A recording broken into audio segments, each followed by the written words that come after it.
My blood is black, green and gold. I will never form a political party. Neither would I take a posture that seeks to oppose the African National Congress. I will never do that. I will die ANC. I don't need a card to be ANC. I'm born African National Congress. I will die African National Congress.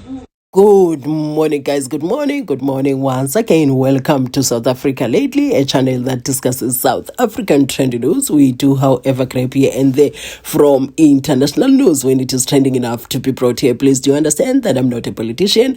I do not have deep knowledge in politics. However, I am a South African citizen who is also a voter, and I do believe that my views count when it comes to political affairs of our super gorgeous country.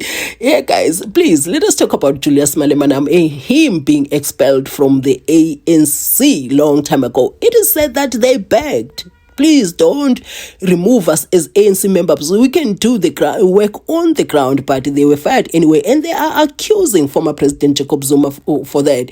And it is so ironic that the person that they are accusing has his own political party today, the same political party that has damaged the ANC during the elections that we're coming from in 2024. So my thing is, Julius Malema is operating in the EFF, his own political party, according to me, with the anointing, with the gift that is supposed to be leading the ANC with. And for me, the ANC lost a generation of leaders from the youth league of that time. And I still strongly believe that that is why today the ANC is struggling to get things together. It is so ironic that the person that they are accusing that he fired them from the ANC is the one that has damaged the ANC to this extent.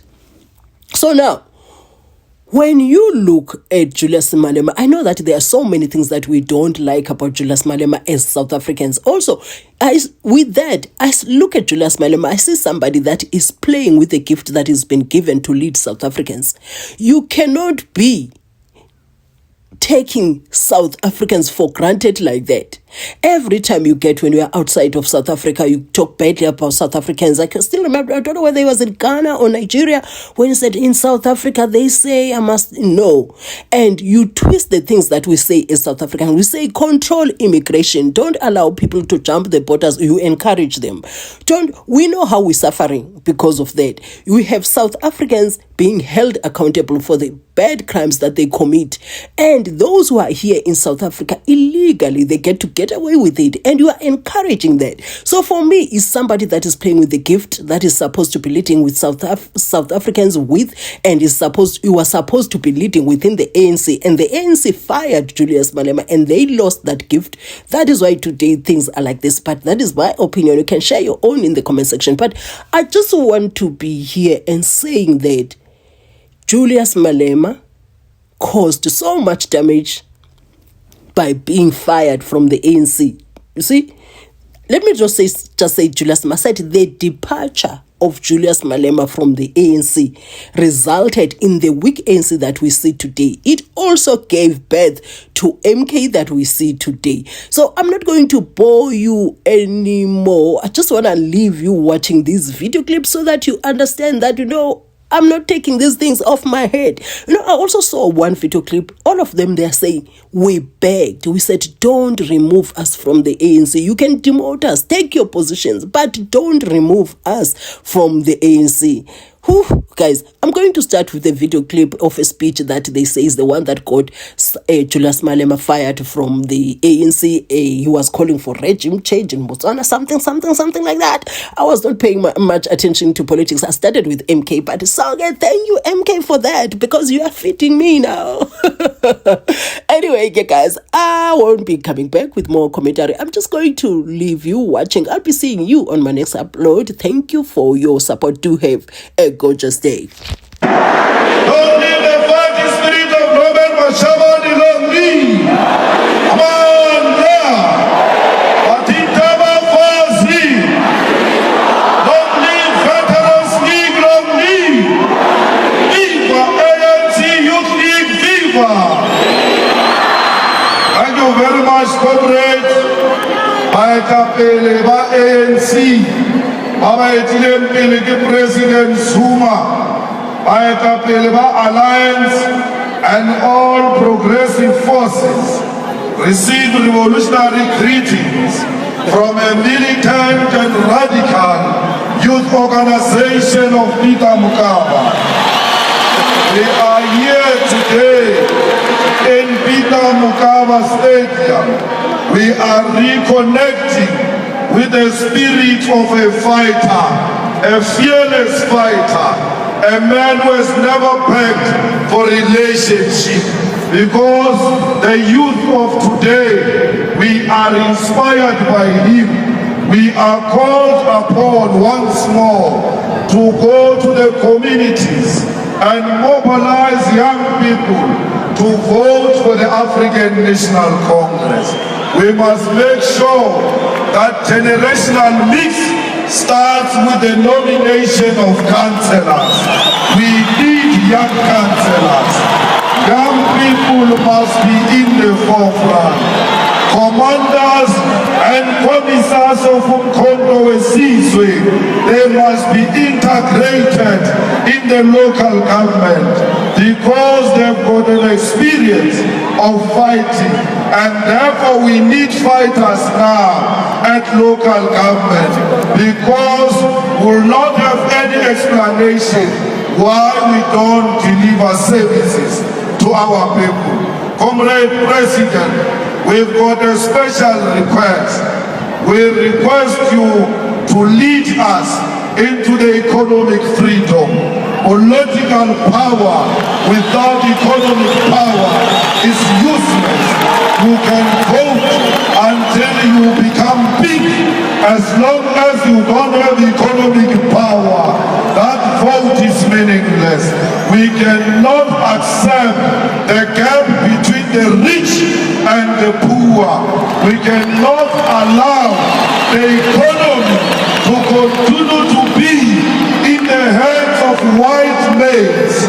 We want the economy to be transferred into the hands of the people. We want the economy that looks like the Parliament of the Republic of South Africa. In that Parliament is a reflection of South Africa. Therefore, the economy must look like that Parliament. Nationalization is the solution to the problems we are confronted with. Thank you very much. Yeah, baby! That's what I'm talking about!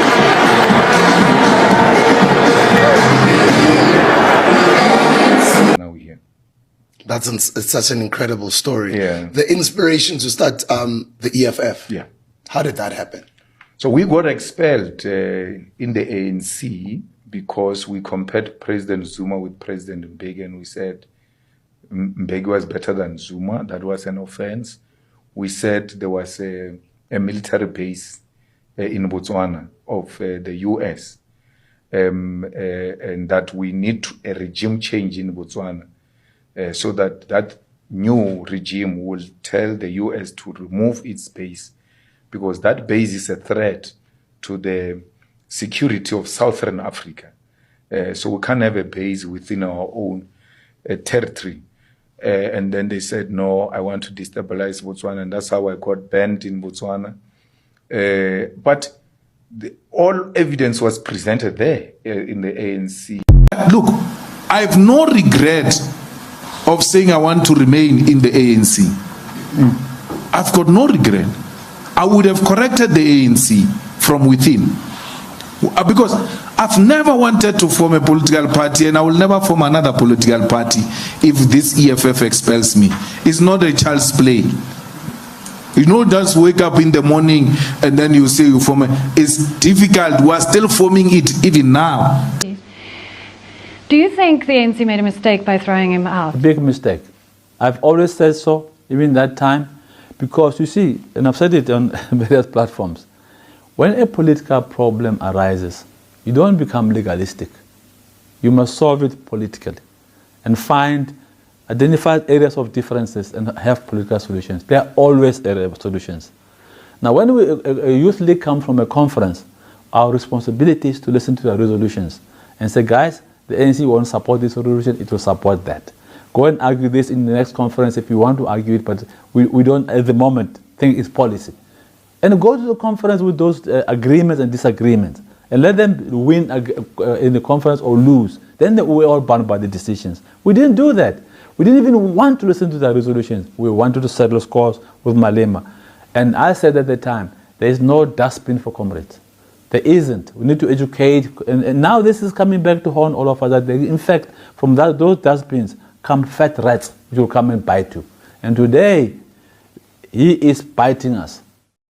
We would love to have Julius Malema back in the ANC. Now, he is still ANC, down deep in his heart. The ANC has lost in Comrade Julius.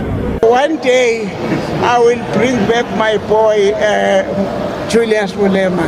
Yes. I'll bring him home to the ANC. We're preoccupied with nonsense. So now we're focused, we're dealing with issues of building society and developing ourselves at the same time. So the ANC is actually a mess. When you are in the ANC, you live a lie. I've never agreed that Malema should leave the ANC. A few of us stood in the ANC leadership and said, don't do it. Sure. And we even attended his ANC trial. Your father was his defense. Yeah. But in the ANC, the constitution, if you are charged, the Integrity Commission, if you are charged, you don't bring people, witnesses. It must be everybody. The presiding officers, the witnesses, it must be members of the ANC. That's how it is. So those of us who were witnesses, Floyd, Malema, Winnie was there, Mbalula was there, Paul Mashatile, Mathews, Phosa. Wow. And we were saying, let's not go this far, comrade. Sure. Let's find a way of dealing with these young people. We're dealing with the president of the ANC Youth League. Yeah. But we're not saying the law applies differently. And of course, there was some indiscipline on their part. Sure. You know, at the end of the day, justice must prevail, you know, because we are a just organization. Should be finally an expulsion. Let me not get involved with that because, you know, history has got done. The fact of the matter is that effectively, eventually, they were expelled. Yeah. Look what's happening right now. My view unnecessary. I'll give you an example about Malema. Yeah, sure. I said, Mbalula asked me to defend Malema. He was secretary of the Youth League. Interesting. Yeah. Zuma was sitting there and I said, I've been asked to defend him. I love cases. I'm a lawyer. It's in my blood. Yeah. So I defended him very successfully. But there was a small little thing where we thought Malema must go for political education, which we discussed and agreed. Got him out. But I argued that there's no dustbin for comrades. I'm the first one to use that expression. There's no dustbin for comrades. In a political organization, we must find corrective political solutions. Sure. We should not crush people, especially the young ones. The ANC did not listen. We lost 1 million of the youth when Malema left. True. Gone. And the ANC Youth League has never recovered. I don't care who says what. Yeah. It's never been what it is. And me at that time as a treasurer funded the most expensive youth conference with the biggest amount of delegates, 7,000 since exile. I paid 40 million rand cash for that conference. And 2 weeks later, you've expelled the president. What did you expect? Those guys will follow him. And they did. So it shows you in a political movement, you need to use politics to resolve political problems. Sure. Don't settle scores. So you think that was a mistake that the leadership made at that time? The biggest mistake. They made a mistake. When young people want answers about the political situation in the country and they are naive and they don't know, they must come to the Youth League. They cannot go to Julius. They must come to you and ask, what is this GNU? They don't know. These young people don't know politics. And they are popular. Amapiano and everywhere else. Those answers, they must get them from us. Now, when Malema was taken to the DC, we warned against that. That we are now taking away the Youth League. He must be corrected. But others took him to the DC for wrong reasons. Because Malema was beginning now to talk things that others knew how they came into presidency, that if we can allow this youth league like this, it means it will affect my presidency. So we must get rid of them. And they did. And that was a disaster. And then we went to a conference of the youth league elected leadership. That leadership did not finish its mandate. A task team was established. And then a conference was convened, successful. Pule was trotting. He will be talking today as former president. And then when we arrived there in that conference, mina angitsho sengingaphandle. Siyafika laphana, nabo malusi were invited as always. Hey, the delegates, the conference is correcting nicely. I get a message there that this thing is not going to continue. How? Why? The leadership has taken a decision. There is a problem here. What is the problem? No, there is a problem here. Apparently, this conference is a problem. Somebody went to gossip to the leadership and said, that Pulemabe, if you think Julius was a problem, you will see Pulemabe on steroids. Cannot be allowed. The period of howling came with Julius. And the reason Julius we differed because other comrades wanted Saki, and then we said, no, Julius must come in. We cannot have presidents of the youth league who are over age all the time. But the person who wanted to be president was Songezo. And when we win in Pulugwani conference, Songezo will come to my room. We won yesterday, we had a party, we were last. And then he came to my room and then he started to say to me, hey, President, what do you think about the conference? Did it end out? I mean, we come from a hectic thing like this. You want us to discuss the Youth League conference? We'll discuss it at home. I know. I kept coming back. And then I just said, no, I think Julius must take over. Yo! He came to Joburg, convened everybody during December. No, that president is a problem. He wants that boy from Limpopo to take over. But I motivated that, look, why? We will train him, but it is time that Songezo, we must leave Youth League to the youth. We cannot leave the Youth League all the time at the age of 37. And then the Youth League president all the time. Peter Mugaba left the Youth League, he was old. We only discovered at this party that he was 40. This man, he's been leading us over age. So we said, no man, let's prepare this. Of course we differed. Others argued for tradition and all of that. And obviously the preparations for that conference at the political level, we cannot be proud of because the membership was a disaster. People were showing buttocks there and all of that. Now, howling and not engaging began to be the talk of the town of the youth league that is not engaging. And then did not reflect militancy. Whilst we're still working on that, the youth league was disciplined.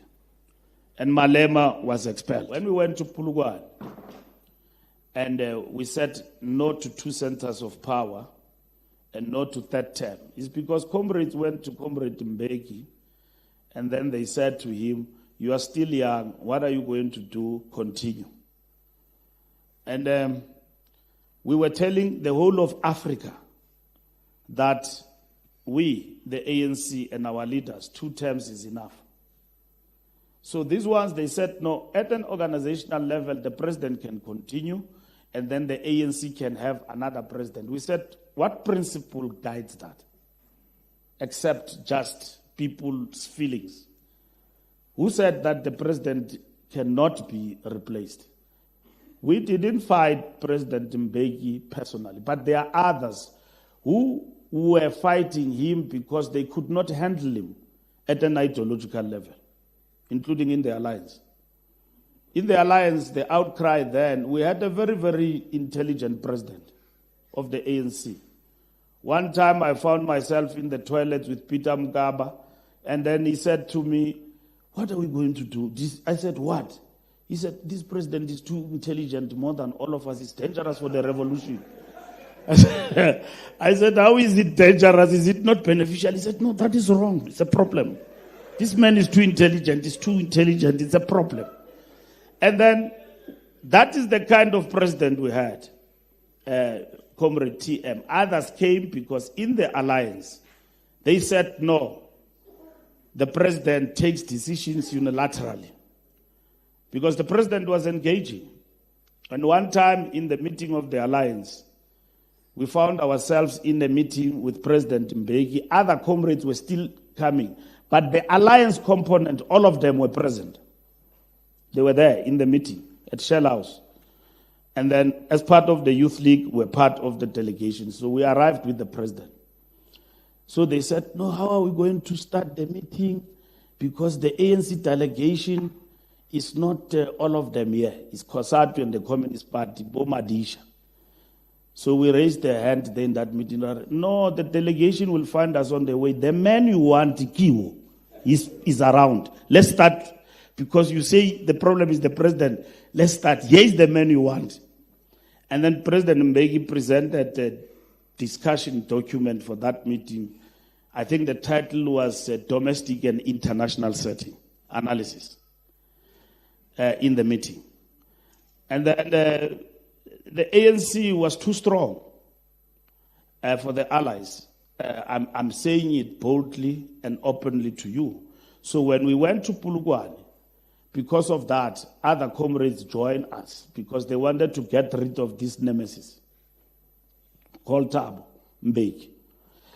And then we, at that time, were very principled on what we wanted to achieve. Don't blame us on the candidate. We feel that we wanted Zuma. So I was with Fikile. We went to Mbeki. That's where our friendship with TM ended. It was Monday morning. So I'm concluding on that part. It was Monday morning. The NEC of the Youth League had decided we never took decisions and not briefed the ANC. We took a decision that no to 2 centers of power, no to third term, and then we were now developing a document which we developed, and then we took that document to the